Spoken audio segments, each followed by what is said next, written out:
Hi, welcome to Capo Powerlifting. Today we're going to run through the lifters briefing that's used before every powerlifting competition, covering general information, costume and equipment, and then a run through of performance of each of the lifts.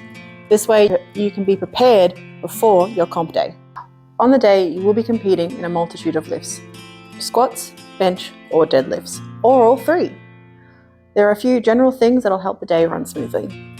Because the day prior, when you did your weigh-ins, you would have given your first attempts, it's good to know that 5 minutes before your very first attempt of your flight, you still have time to change your first attempt. Once you have completed your lift though, always ensure that you get your next attempt in within 1 minute of completing your attempt. It is the lifter's responsibility to ensure that you've checked your pin heights for the squat rack and bench press before you compete, making sure that they are marked down correctly on your lifting cards and provided to the scorekeepers. It is also important that you tell the spotters if you're going to be walking out before you squat. If you have any anomalies that may affect your lifting, please make sure to tell the referees before you lift. Any bandages, tapes can only be worn with the permission from the referees as well, even if they're just on your fingers. If you're planning to use chalk or baby powder on the day, you will be advised the best place for you to use and apply both the chalk and baby powder. It'll depend where you are and where you're lifting, so please make sure you pay attention. You cannot use liquid chalk either. Now we're going to talk about costume and equipment. Depending if you're competing in a novice or sanctioned comp, there are slight variations, but here are the basics. Let's work from the feet up. So footwear must be worn at all times. Long socks must be worn during deadlifts, socks that cover the shins right up to the patella, but ensuring they do not make contact with your suit, wraps, or knee sleeves. Plastic and fabric shin guard may be permitted, not tube bandages and knee sleeves, etc. If this is a sanctioned comp, you must be wearing the appropriate lifting suit. Suits must be made of a standard design of your division and not extend below the mid-thigh. Straps must be over the shoulder. If this is a novice comp, then you have a bit more freedom with what you can wear. Though, regardless of novice or sanction, you must wear a shirt during squats and bench press. If you choose to wear wraps or knee sleeves, they can cover 30 centimeters overall, no more than 15 centimeters above or below the center of your knee. This includes the tail of your wraps. When you use wrist wraps, you must ensure you remove the thumb loops before you approach the platform to lift. If you forget once, we will provide you with a warning. Wraps can be 2 centimeters below and 10 centimeters above the center of the wrist. Only minor adjustments to equipment are allowed to be made on the platform.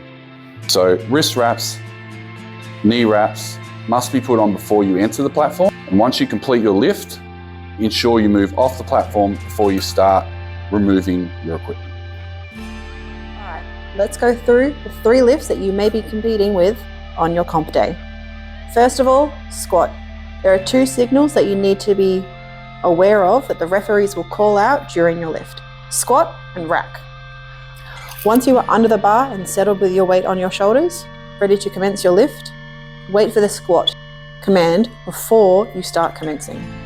The referee will yell it and also give a hand signal down indicating it is time to squat.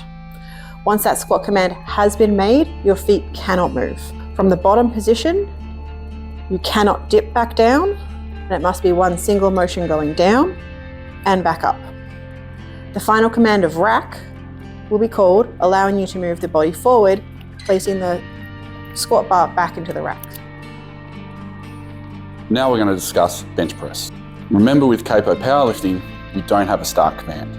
So you only need to follow the ref's calls of press and rack, which we've followed with a hand signal. If you are lifting out or getting a lift out, the bar must be lifted to the lifter at arm's length. If you have someone lifting the bar out to you, they must be off the platform and cleared before you start the bar's descent. Once the head referee can see that the bar is motionless on your chest, they will provide the press command, which you can commence pressing the lift. Once you have reached the top lockout position of your arms, wait for the rack to return the bar to the racks.